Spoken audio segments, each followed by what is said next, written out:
Guys, welcome back to another very important video session from KS academy और मैं हूं आपका दोस्त कन्हैया सैनी। तो दोस्तों अपन पढ़ रहे हैं पोस्ट फर्टिलाइजेशन स्ट्रक्चरल इवेंट्स, इसमें अपन ने डेवलपमेंट ऑफ एंडोस्पर्म और डेवलपमेंट ऑफ एम्ब्रियो के बारे में पढ़ लिया था।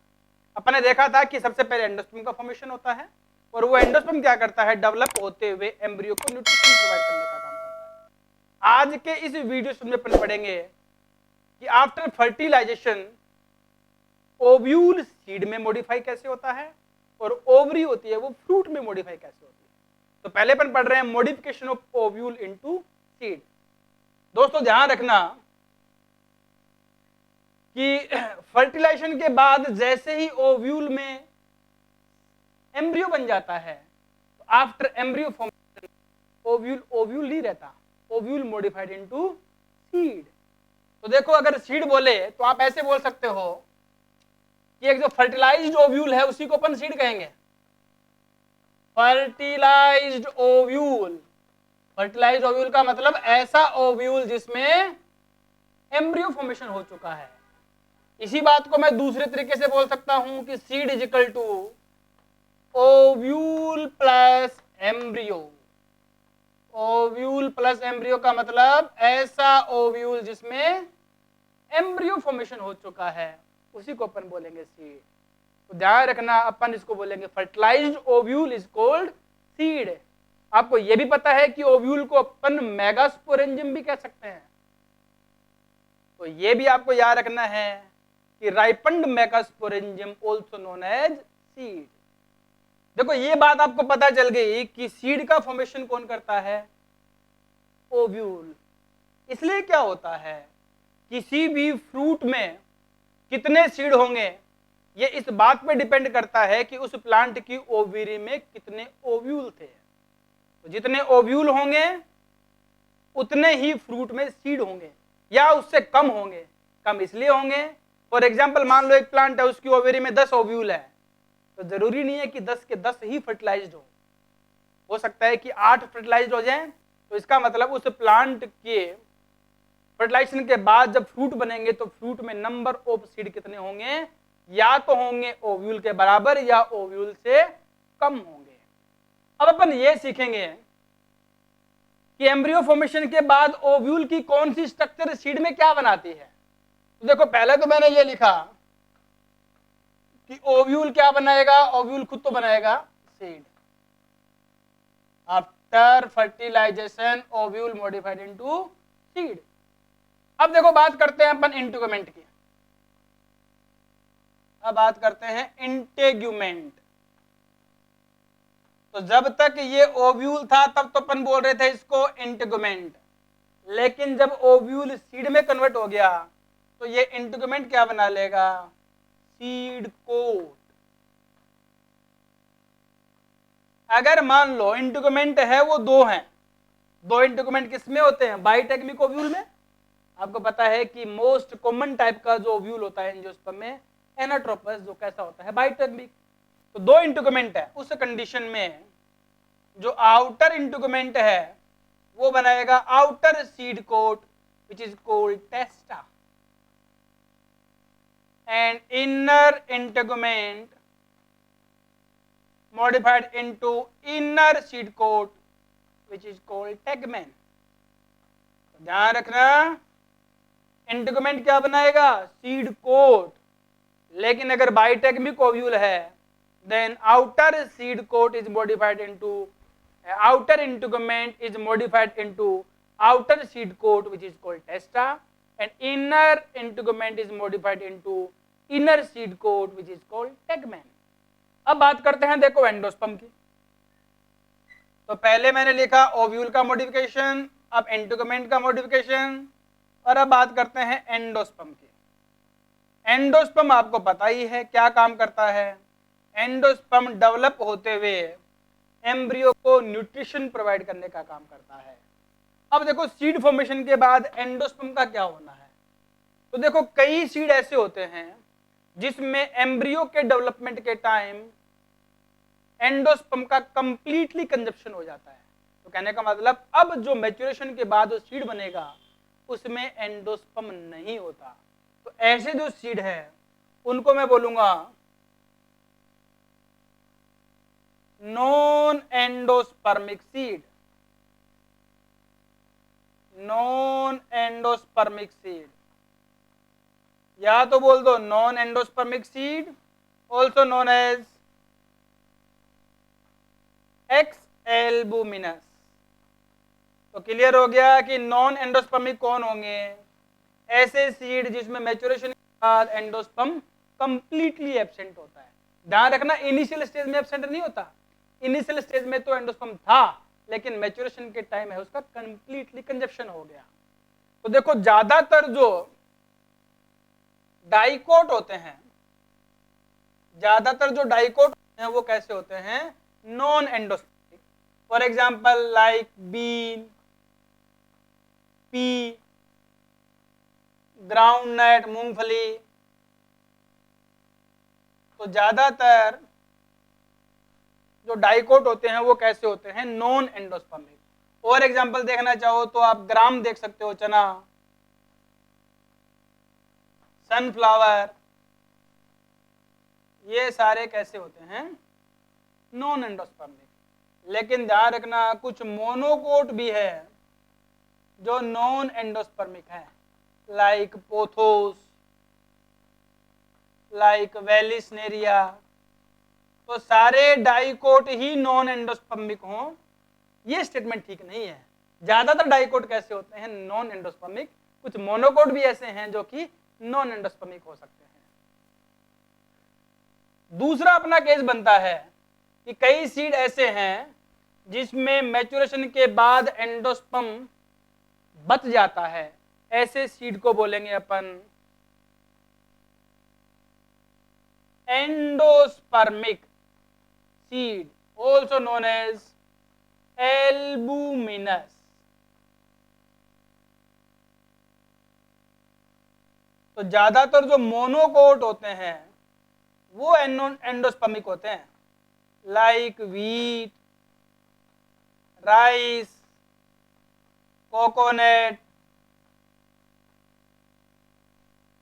इसके अलावा देखें तो बार्ले, मेज, ये सारे एंडोस्पर्मिक हैं। लेकिन कुछ डाइकोट भी ऐसे हैं जो एंडोस्पर्मिक है, लाइक कैस्टर। तो सारे मोनोकोट एंडोस्पर्मिक हो ये भी जरूरी नहीं है, कुछ डाइकोट भी ऐसे हैं जो कि एंडोस्पर्मिक है। तो ये बात हुई अपनी एंडोस्पर्म की। अब बात करते हैं देखो न्यूसेलस की। ये न्यूसेलस है।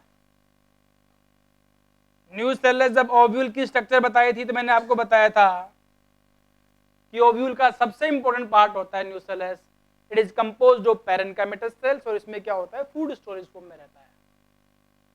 अब देखो न्यूसेलस क्या करता है, ज्यादातर केस में तो क्या होता है कि सीड फॉर्मेशन के टाइम या उससे पहले ही न्यूसेलस होता है वो डिस्ट्रॉय हो जाता है, इसके पास जितना फूड जो होता है उसका यूज हो जाता है। तो ज्यादातर सीड्स में तो क्या होता है कि न्यूसेलस एब्सेंट होता है। लेकिन कई सीड ऐसे होते हैं जिसमें सीड फॉर्मेशन के बाद भी न्यूसेलस का कुछ पार्ट शेष रह जाता है। उस न्यूसेलस के पार्ट को बोलेंगे अपन पेरिस्पर्म, और these seeds are called perispermic seed. ये बड़ा अच्छा क्वेश्चन बनता है, आपसे पूछे कि बताओ व्हाट इज पेरिस्पर्म, तो आप बताएंगे कई सीड्स ऐसे होते हैं जिनमें एम्ब्रियो फॉर्मेशन के बाद या सीड में न्यूसेलस का कुछ ना कुछ पार्ट है वो रिमेन रहता है या बच जाता है, उसको बोलेंगे अपन पेरिस्पर्म। और these types of seeds are called perispermic seed. आपके एनसीईआरटी में जो एग्जांपल दे रखे हैं वो देख लो आप, लाइक ब्लैक पेपर,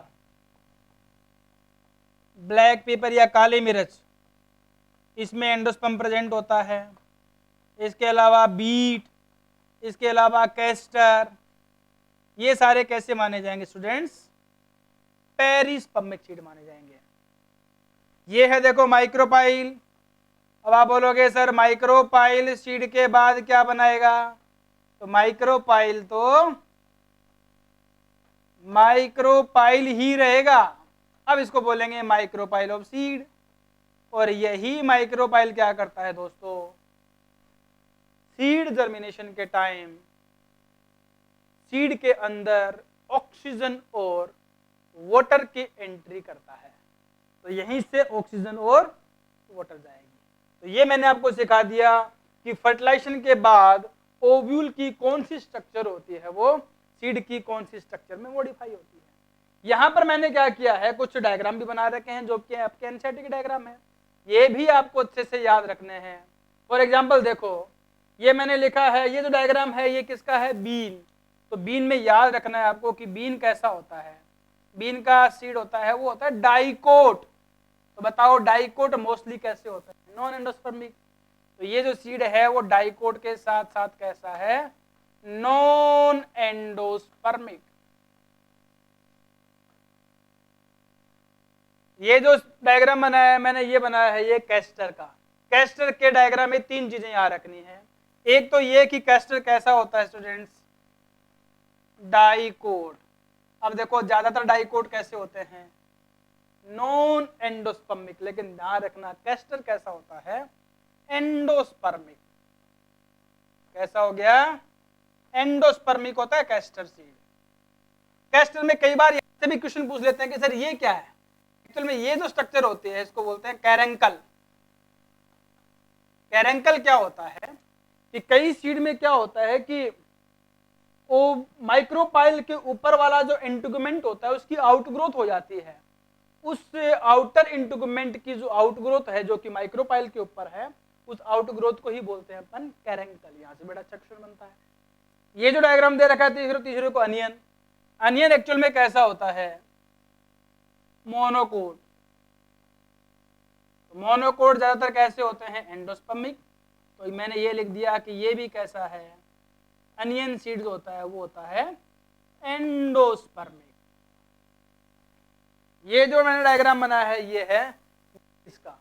और यहां सबसे ज्यादा क्वेश्चन पूछे जाते हैं। कई चीजें ऐसी हैं जो एग्जाम में यहां से पूछी जाती है। एक तो इस डायग्राम की आपको पूरी लेबलिंग ध्यान रखनी है। ये तो मैंने लिखा है स्कूटेलम, आपको पता है कि मोनोकोट में जो सिंगल कोट होता है उसको बोलते हैं स्कूटेलम। ये हो गया प्लूम्यूल, ये हो गया radical. Covering of plumule is called coleoptile and covering of radical is called coleorhiza. अब देखो मेज जो है, मेज कैसा सीड है, मोनोकोट। तो मोनोकोट है तो ज्यादातर मोनोकोट कैसे होते हैं, एंडोस्पर्मिक। अब इस डायग्राम में देख भी लो आप कि आपको एंडोस्पर्म दिख रहा है क्या, बिल्कुल दिख रहा है। देखो ये एंडोस्पर्म है।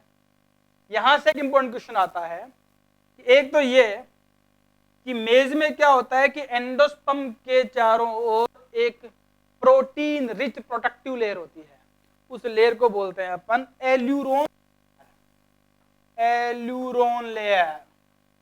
यहां से क्वेश्चन आता है। एक बात तो ये ध्यान रखना कि एल्यूरोन कहां प्रेजेंट है, आउटसाइड द एंडोस्पर्म। और ये होती है ट्रिप्लोइड लेयर। और कैसी है ये, प्रोटीन रिच होती है। अब एक बात इंपॉर्टेंट और है, देखो यहां पर मैंने सीड कोट ना लिख के पेरिकार्प लिखा है। बात बोलोगे सर पेरिकार्प क्यों, एक्चुअल में मेज का जो एक दाना होता है या जो एक ग्रेन होता है वो अपने आप में एक फ्रूट है।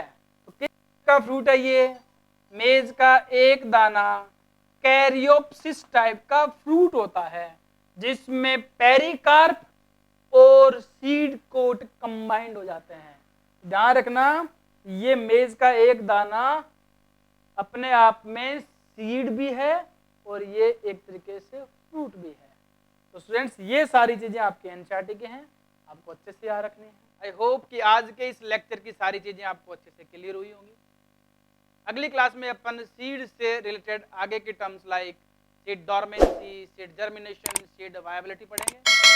अगर हमारा वीडियो आपको पसंद आया हो तो प्लीज आप चैनल को लाइक करें, शेयर करें, सब्सक्राइब करें। Thank you students.